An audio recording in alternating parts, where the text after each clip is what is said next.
Pero lagi ko naman siya kakampi pag sa A+, pinapayagan ako. Talaga? Pag sa mix A+, pag pinayagan kami, pasok kami. Pero pag hindi pinapayagan, isubit-bitin ko siya sa DIN, hindi ako pumapayag sa akin. Oo, kasi madami yung nagdadaya natin. Baga parang hindi. Tapos lakas-lakas yung lalaki.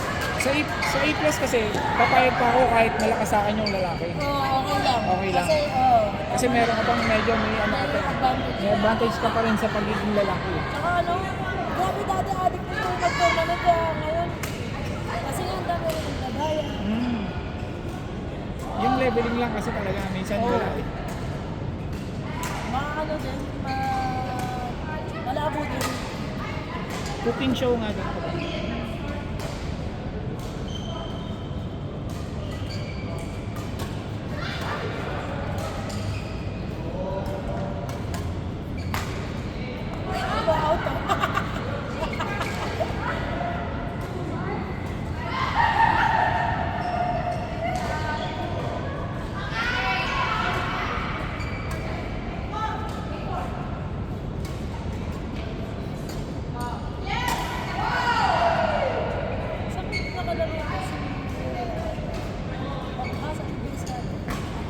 DPS, halos ano kami, wala rin naman kami. Wala lang.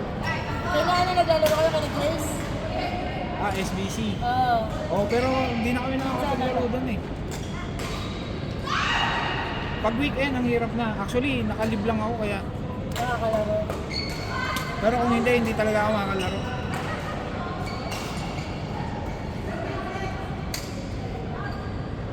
Ang regular lang namin talaga Monday, Wednesday. Kaya Wednesday nakakalaro ako. Doon ka kay Ate Erin, di ba? Kahit ba, kanya Emil. Sa Emil. Sa Pearl. Alsapa. Sa Alsapa, kila Tita Emil. Bihira kami pumunta ron, kay Tita Emil. Kasi layo. Kasi yun, malapit sa amin. Tagal ko sa isla mo eh. Yun lang. Pero pag nagkakataon na off day ako, dalawang sunod, tapos natapat sa kanya.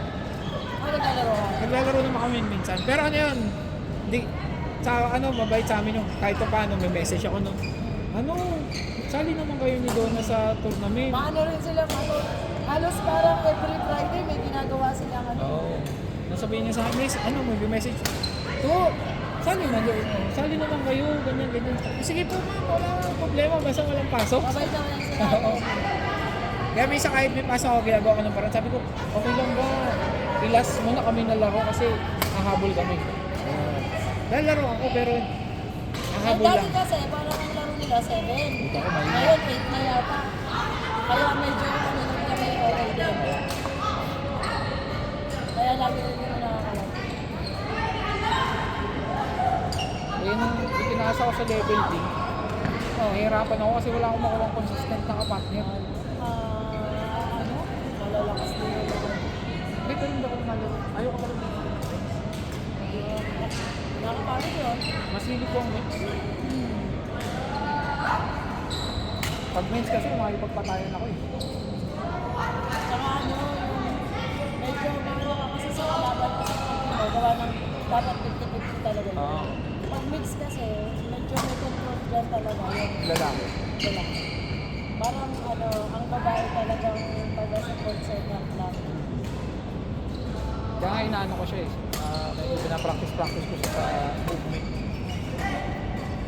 Kasi itong mukhang laro nito, doubles. Doubles talaga.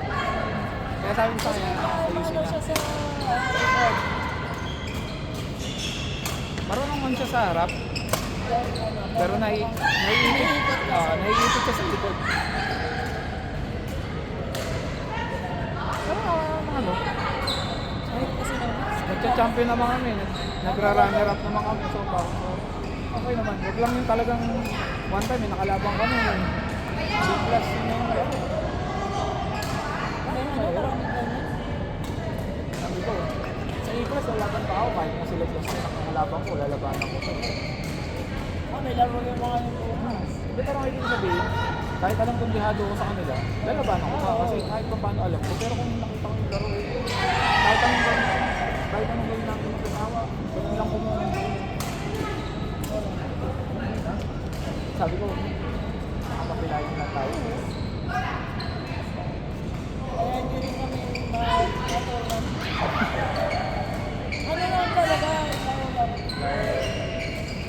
dati, Kaya sabi ko nung iniimbitahan kami ni Jel dito, sabi ko, naglaro tayo. Pero sabi ko, okay lang ba? Ako lang lalaki.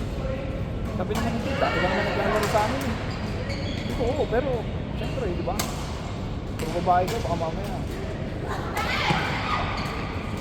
malalakas naman yung mga Malimaw na yung naglaro yun.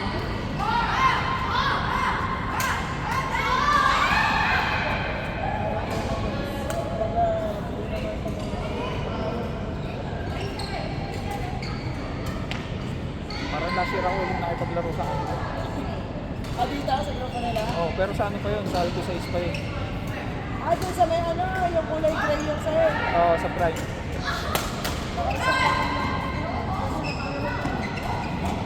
Sila Dennis, sila Shin. Kaya makakalong sila Hiling.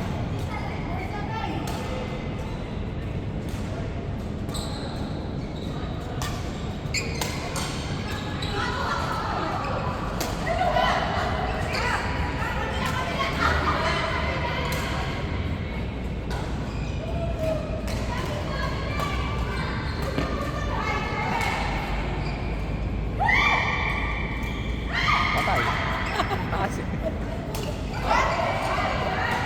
Nauna kasi sigaw Jel eh. Nag-give up na eh. Naglaro sila ng Thursday, ganun din Jel. Nauna sigaw eh.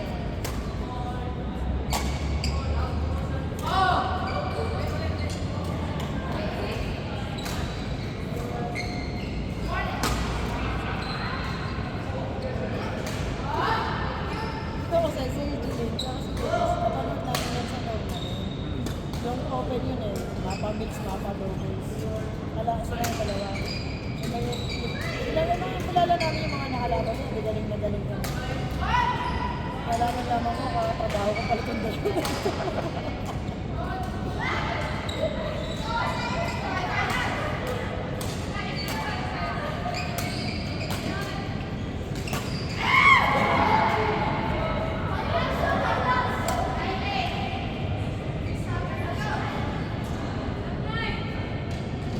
Kahit si Jel eh, sinubukan namin mag-doubles Ah, talaga. doubles din.